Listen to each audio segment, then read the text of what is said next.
the late President Sadat made an initiative for peace.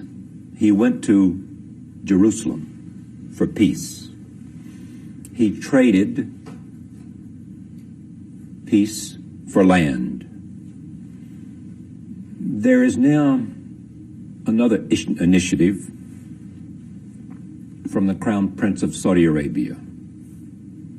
Land for peace. Full normalization. Are you supporting it? Look, I could tell you exactly that in 1996 there was an Arab summit held in Egypt when Netanyahu was a prime minister at that time. One of the resolutions that came out of the summit is that peace is a strategic goal to us as Arabs. And they had unanimously approved this principle. So, land for peace, we agree on it 100%. With the withdrawal from the all occupied territories being occupied in 1967. So I could tell you, we support this. The initiative could be implemented. Because if this is implemented, it will lead to normalization of relations. We have good relations with Israel. Mind you, differences about what's happening here or there, but we have diplomatic relations. We contact each other, not like any other country. But whenever we reach comprehensive settlement, I think for the first time the Saudis said they are ready to normalize the relation with Israel. For the first time. For the first time. Land for peace, full normalization by all Arab nations, not just diplomatic relations, not just peace, full normalization. I think all the Arab countries understand this, and this will be discussed in the summit. In Beirut on March 27th. Yes, I cannot foretell. I'm not authorized to speak in the name of all the countries. But all the countries understood this and know that when Sadat went there, we have normalization of relations, not only diplomatic relations. When there is diplomatic relations, this for sure will lead to normalization of relations. No hesitant in that. Will the Crown Prince present this plan, this initiative at the Beirut summit? Do you believe he will present it? He believes. I think he's going to present it. And you will support it unconditionally? What conditions do you want me to say? Any conditions? No conditions. These principles is very good principles if it is implemented. Land for peace. Withdrawal from the all occupied territories, then normalization of relations. The word normalization of relations means diplomatic and all kind of relations. Cultural, trade, everything that comes from normalization of relations. Do you believe Shaaron will accept it? This depends on the concept which Shaaron have in his mind. But I think it's a unique opportunity. They should accept it for the sake of peace and stability, for the sake of the individuals, in the civilians in Israel and civilians in the Palestinians. So I think the acceptance of such a proposal is very important for the welfare of the people on both sides. In the last 18 months, both sides seem to have come to a point of desperation. Violence, violence, violence. Did that help the fact or promote the fact that something had to be done, and so the Crown Prince came up with this plan that had been proposed before? Something had to be done. It's a must. I had in a telephone call with President George Bush when the situation became very complicated. I told him something had to be done now. I would like to work on bringing the two parts together and sit and negotiate. We are not imposing anything there. After that, I invited Sharon to come to Sharm el-Sheikh. I was there at that time. And I wanted to invite Chairman Arafat also to come. Not to solve the whole problem, but at least to prepare the atmosphere in the whole, in front of the whole Arab world and the people in the world, that the two elements are sitting with each other. This may give hope to the people, although we will be criticized heavily. And what did Sharon say? He said, I would like to sit tete-a-tete with me only. I told him, I have no problem with you.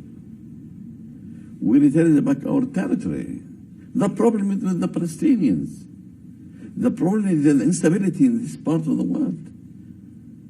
So I remember I contacted Ezra Weizmann in the same sense, who was a former president. He told me, if you meet with him, then after that you come in, three of you. I told him, do you guarantee that? He didn't give me an answer. It is said by Sharon that he will meet with the Crown Prince anywhere, anytime, discreetly, publicly, in any way. Should they talk? This depends upon the Saudi Arabian. He told me that's to try to arrange a meeting with Crown Prince Fahd secretly in any place to understand from him the points of the initiative. When I contacted the Saudis about that, they were very informed about that. They told me it was an interview with one American journalist. And these are ideas. I have no real plan for this. Anyway, I told Sharon, look, I'm going to pass this message to the Saudis. Because I know it is difficult for the Saudis to do that now. Does your plan, your idea for peace, differ from what has been suggested by the Crown Prince? Do you have the same idea? Or is your idea different? What kind of difference you mean? Let us speak very openly. What do you mean by that? Is there a Mubarack plan that differs from the Saudi plan? I don't think I had a different plan. So what do you say to Sharon today with respect to this plan that he should, what will he take from this plan? What will the Israelis get from this plan? Because the Crown Prince has said, we want to say to the Israelis that we do not hate you, we do not want to drive you into the sea, we want to live in peace. That's what the Crown Prince is saying ought to be the message to the Israeli people. Look, to drive you on the sea or to hate you, this is something very old. We have forgotten all this slogan since a long time ago.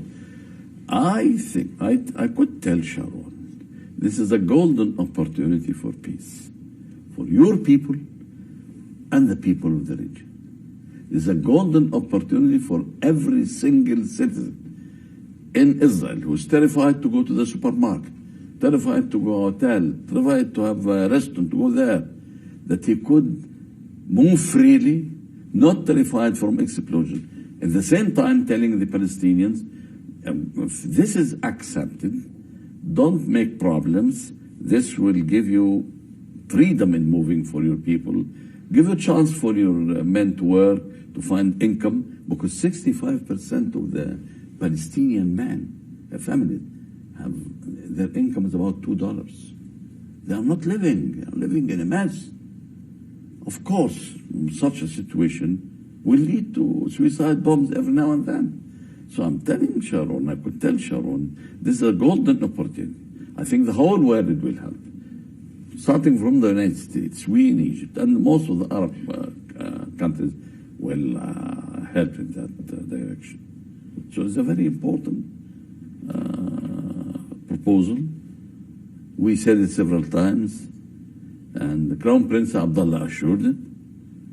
And for the first time, Crown Prince Abdullah or the Saudis say we are ready for normalization relation with Israel.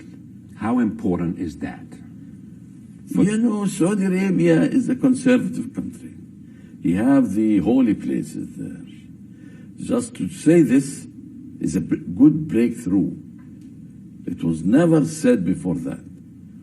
It could happen that there could be normalization relation with all Arab countries, and the Saudis are very conservative. They may not For that reason, the Crown Prince has unique.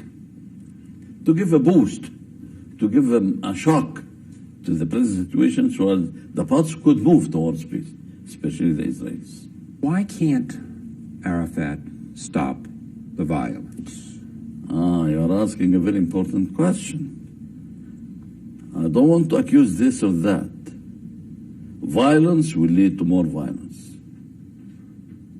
The violence of the Israelis with tanks, with air fighter bombers, with helicopters. The violence on the other side, desperate people with suicide bombs and other things. But somebody has got to stop it. It is difficult for one body in Palestine to stop all this. A desperate man who is living in a village, or a man living in a village with his family, 3 or 4, he cannot move, send his children to school in a nearby village. He cannot send if he has somebody sick in the hospital in the town.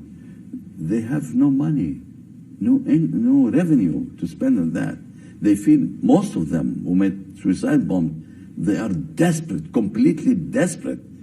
They say, we are not worth living. We cannot feed our children, we can't clothe them, we cannot cure them. What could they do? Look what the girl is called Wafa Idris, which made a suicide bomb for the first time. It was educated in American university, highly graduated. But it reached the point that she is very desperate from what she is seeing there. When you look at what's happened, sometimes it is said that the Egyptians say one thing to the public and one thing privately to Mr. Arafat. They say to him publicly, stop the violence, reach a ceasefire, and secretly find a deal. And secretly they say, hold out, hang tough, don't agree. Who told you that? I have never heard that. I never heard that. It's been said many times.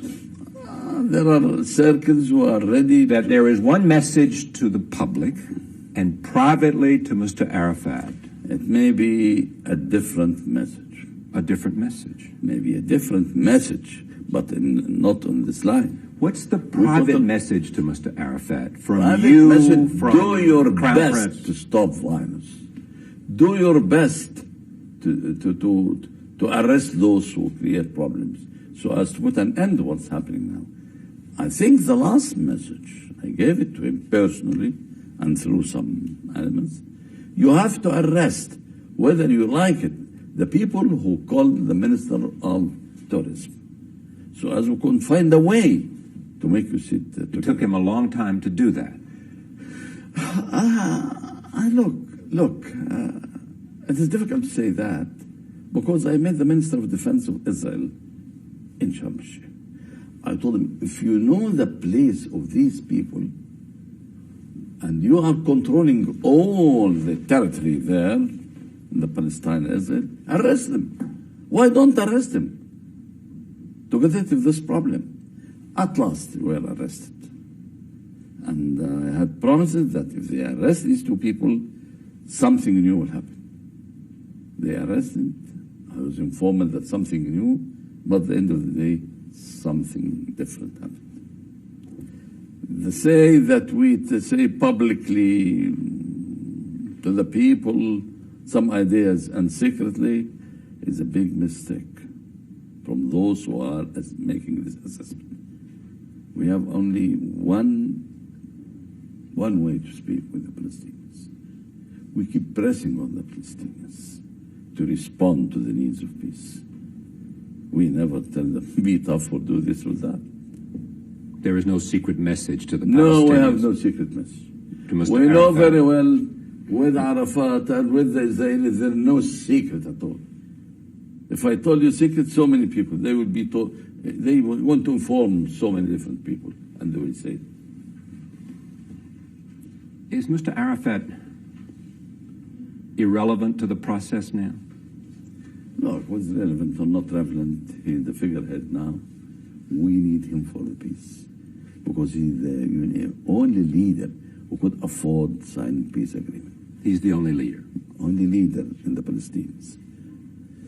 If he disappeared sometime, it will be a very terrible and a complicated situation to find a leader to be accepted by all the Palestinians inside the occupied territory and outside the country. So you have to make use of this man. We have to do the maximum effort. That's why we are pressing too much on Arafat. We don't send him secret messages, those who made this assessment. Should he come to Beirut, and do you think the Israelis will allow him to come to Beirut? Look, keeping Arafat in his place, I think the Israelis are losing. Shaaron is losing. Because the public opinion is condemning them, and Arafat is winning. His popularity is increasing. A leader under arrest. Do you believe that Arafat wants to sign an agreement with the Israelis? Why not? They came And to why Cairo. hasn't he had a great opportunity? Why hasn't he done it before When? with Mr. Barak? I think you wouldn't have mentioned these questions. But the fact, we know it very well.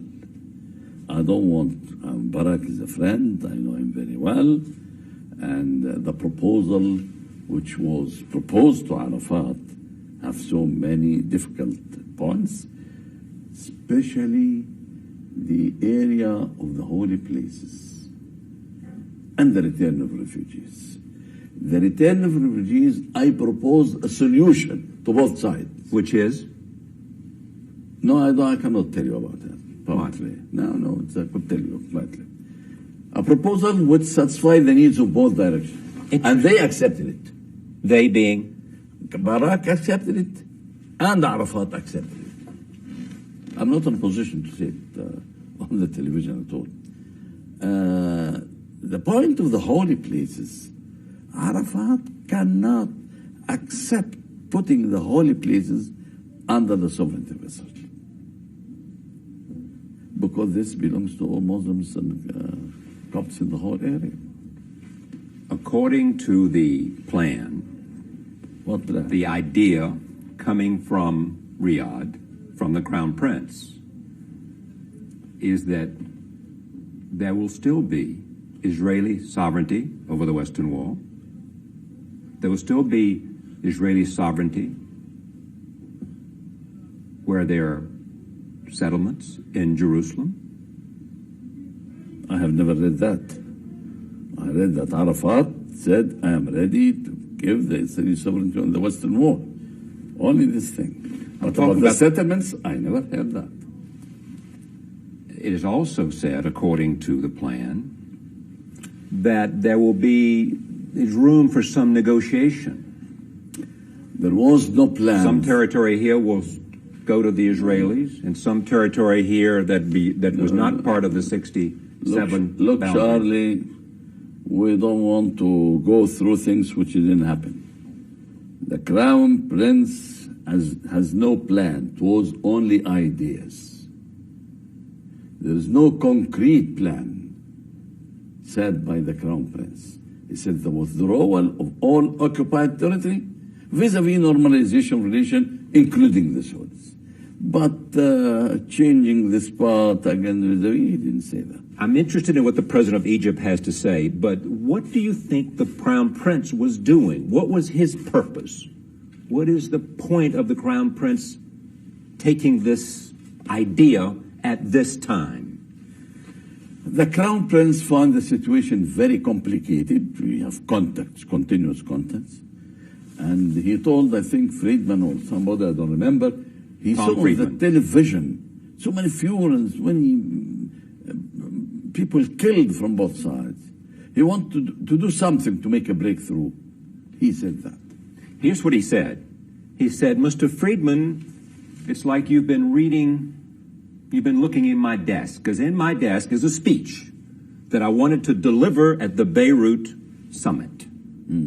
What do you want, Shارlي? But, he said, I put it back in my desk because of the violence and what I saw happening. Yeah. So you asked the question and you gave the answer. What do you want me to say? I want you to tell me what you know and what you believe is possible today. What's possible today is to make a breakthrough in the present situation, to cut the vicious circuit of violence between two sides. Why is it possible? Tell me why you think it's possible today. If the forces of peace in the whole world, the United States, with the Europeans, with us in the Arab world, we have to push the two parties to sit together and try working, negotiate, and try to reach a solution at this point. Push the parties. Yes. Okay, how will you, as the president of Egypt, and the Crown Prince, as the leader of Saudi Arabia, push Mr. Arafat? Look, it is not only the Saudis or the Egyptians to push. The forces of peace, the Europeans, the Americans with the Arabs, in Egypt and Saudi Arabia, we could persuade Arafat to accept the reasonable solutions for peace. At the same time, Shaaron should work in the same direction. Do you think the Crown Prince ought to talk to Mr. Shaaron directly? I don't think that. No? I don't think that. It is his decision. The United States is now talking about extending the war against terrorism to nations, regimes that are seeking weapons of mass destruction, like Iraq. Is that a good idea? This is what you want to go through it? What do you think? We are against the mass destruction weapons to be in so many countries in the world. It will be a disaster. But if you are going to speak about Iraq, you mean that, I could tell you that we are against use of force anywhere in the world to solve the problems. What do you hope comes out of your visit with President Bush? I will exchange views with him, tell him the reality of some points which I felt that he is not in the full picture of it, because we are living in the area, we know much better than he knows. What will you go ahead. That means, as a friend of the United States, I have to have contact with the president, tell him sincerely what could be done. What could be done to the problem with the Middle East? To assure him about the support of fighting terrorism. And we made a lot of work with the United States. In case the media in the United States doesn't know that, a lot of work and a lot of help to the United States during its fighting against terrorism. And if he says, what is the Egyptian government doing to fight terrorism, you will say? He knows very well he doesn't need me to say something more. It's an ongoing cooperation. It didn't stop. Intelligence work from other things which I'm not in a position to say it. After some time it will be revealed. United States citizens sometimes ask, why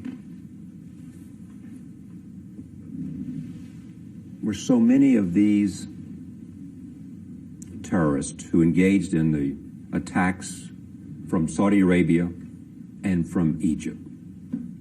What would you say to them? Look, I'm not going to speak about Saudi Arabia. They have their authority to speak about that. In every country there are some fanatics. Every country in the world, including the United States. But we were fighting terrorism since 1990. And we're asking for international conference for terrorism because it will be an international phenomenon. So many countries just heard about it all because Egypt has some problems. The fanatics or the terrorists are on the pledge of our country. Our country is much safer than many other countries in the world. We are controlling the situation very well by law, not by using emergency acts or anything like that.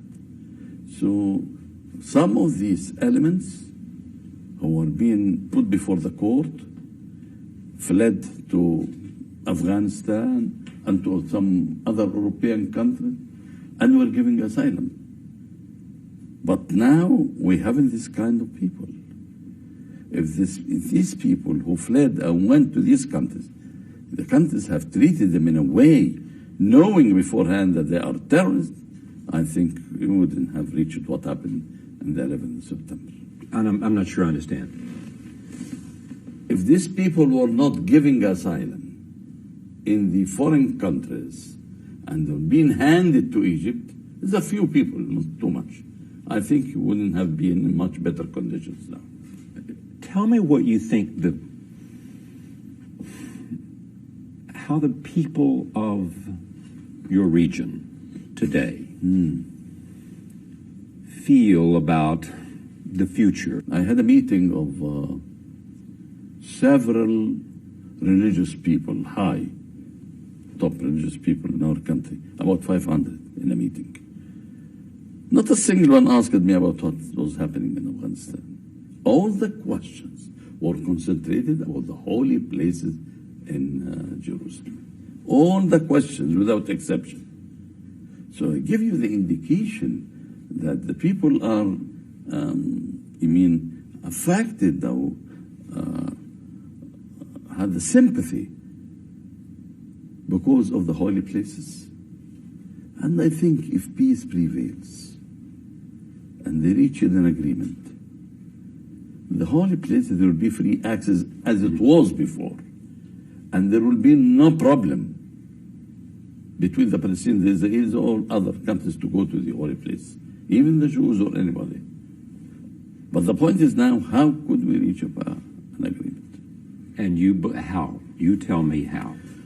Look, how is easy, but how to implement it is the most difficult thing. I was planning to invite Shaaron and Arafat to meet together.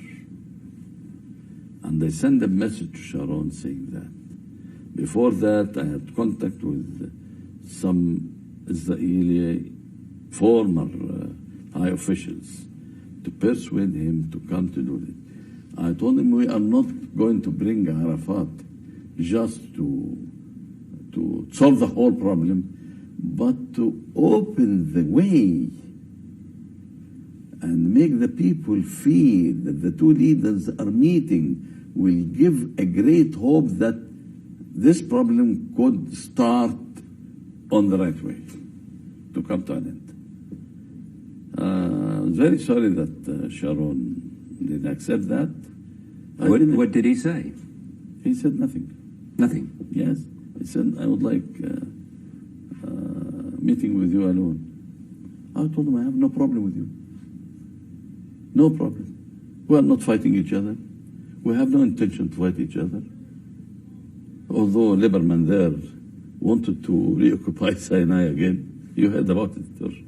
But we have no problem, no real problem, except what's existing there, which is complicating the whole atmosphere in the Arab world.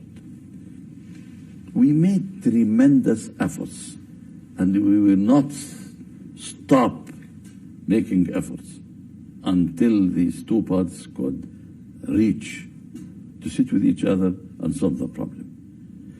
In December last year, according to what Sharon said, we need 2 weeks of stop violence. The violence went down to the lower level, which never happened before. But nothing happened.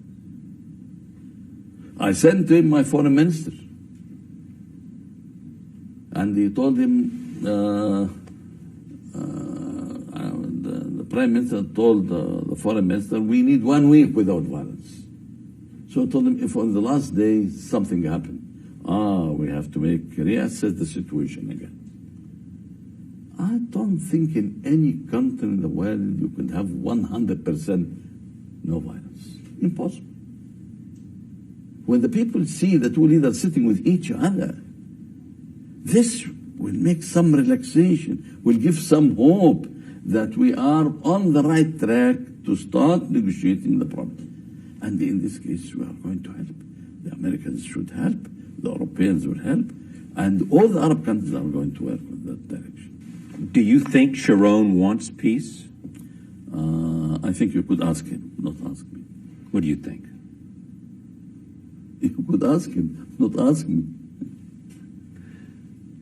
In the experience of Sharon, he's as a general, all the time is fighting.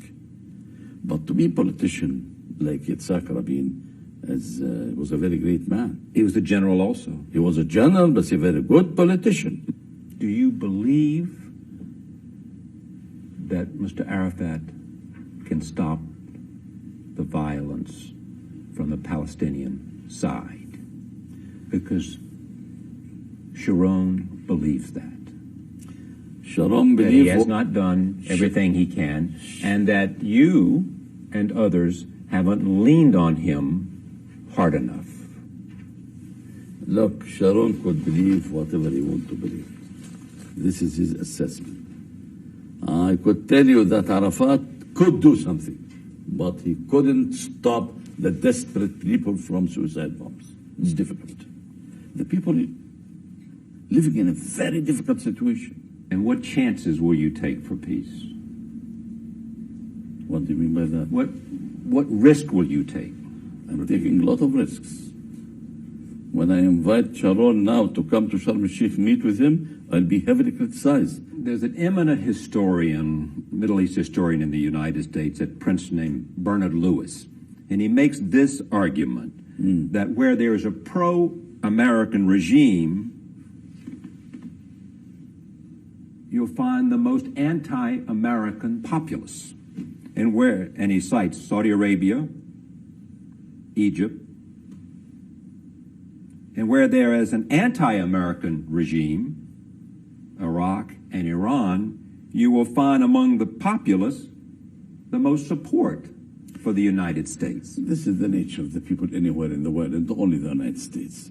But we in our country, whenever something we feel that the people are not pleased with the situation, we explain them openly, why this, why that. We are an open society.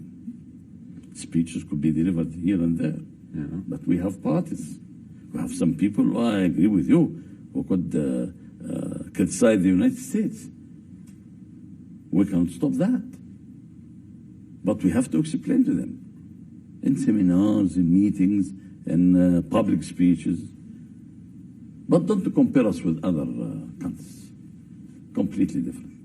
Our people could express their feeling, knowing that we speak to them, but in other countries, they cannot express their feeling. I don't want to mention anything more.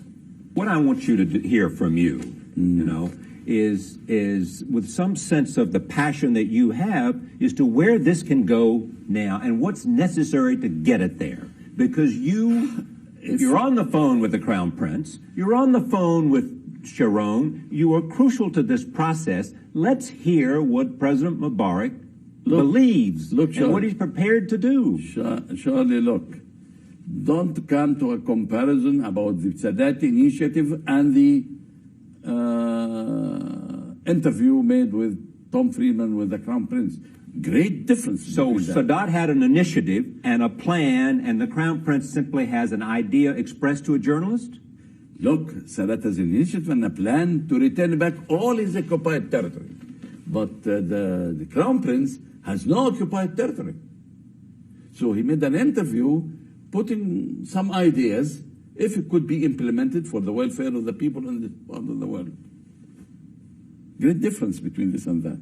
That's why the Saudis said, when they asked him to go to, was asked by the Israelis to go to Jerusalem or to do something like that, he said, I'm not Sadat, I'm not Egypt.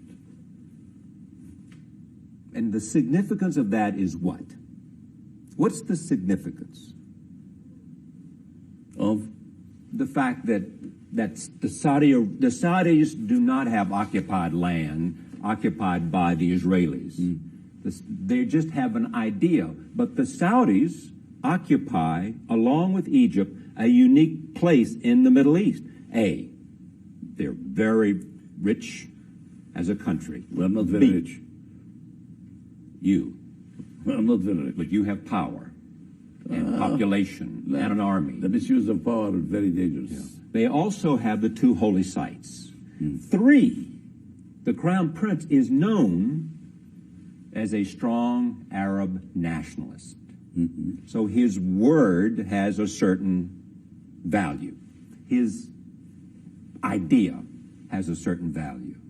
So that's what's happening today. You say? I say his ideas are going to be discussed in the Arab League on the 27th of this month. And will they be supported by all the Arab countries, including Egypt? Egypt is going to support it. Syria? And we support it now. Jordan? I cannot speak in the name of Syria. And Jordan, I think they support it. Right. I cannot speak in the name of Syria or any other country. I tell you personally, we will support this because we understand and we know the impressions of is being left on the public opinion because there is no peace. Can Beirut happen if Arafat is not there? Does Arafat have to be there? Beirut, the summit is going to happen, take place whether we like it or not. We agreed that there should be annual meeting for the summit, and it is going to be held. Listen to this from the American Secretary of State.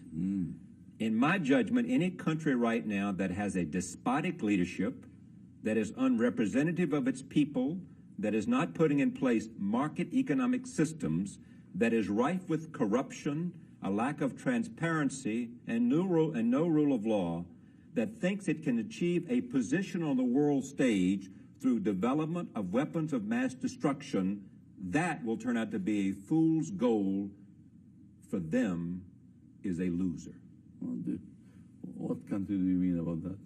Iraq. I have spoken about Iraq before. We are against the mass destruction weapon to be existing in our part of the world. Finally. And we are, in principle, don't agree on using force to solve all problems, in principle. But at the same time, as I said to you, we are going to asking the Iraqi government to comply with the UN resolutions, accepting the inspectors and everything, to avoid much more escalation in the situation. And if they don't, this is something else. If they don't, will Egypt support the United States once again in a war against Iraq? Look, we shouldn't jump to conclusions. War against Iraq, I think the United States, as they did in the Gulf War, should have much more consultation with the countries in the region, and in this way, the war for liberating Kuwait was a success. That's why, before doing this to Iraq, I think, and I'm going to tell the president, we need much more consultation. That's it. Is there some rivalry between Saudi Arabia and Egypt for primacy in the Arab world. You want to be number one. You want to be, we're the number one country in the Middle East. We're the Egypt. We're the country. Shارlي, don't create problems. Where there is no rival, we are not. Saudi Arabia, look, we are working together with Saudi Arabia and other countries. We don't look to ourselves that we are number one, number two, number three. But the Saudis have stolen the thunder from the Egyptians. They have. By this idea of this interview. You tried to bring them together. Bring what? Sharon and Arafat. You tried to bring them together to Egypt. You asked them to come to Egypt. I was bringing them together even before this initiative. And it didn't happen. It didn't happen. And then look, it didn't happen. Right. After the initiative, what happened? Tell me.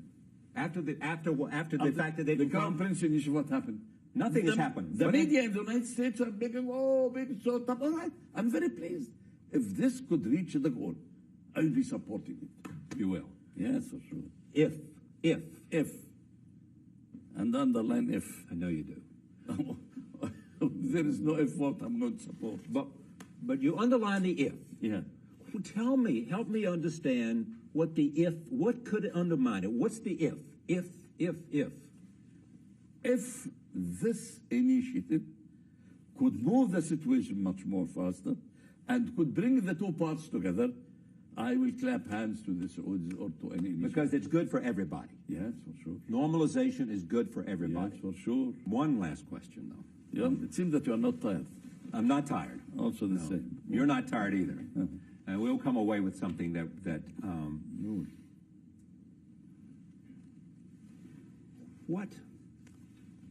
why should Sharon accept this? He says... Accept what? This idea. Why should he accept it? Because he says he will never divide Jerusalem. He will never give up Jerusalem. Sharon says that. I'm afraid that saying this will not put an end to the conflict. Jerusalem, the holy place, is so sensitive to the Muslims. I am afraid, that's why Arafat couldn't take a decision on that. I am afraid of the sequences if the holy places is kept under the sovereignty of Israel. Believe me, I'm telling you sincerely that we have to find a way out to this. What more question you have, Shارlي? Thank you.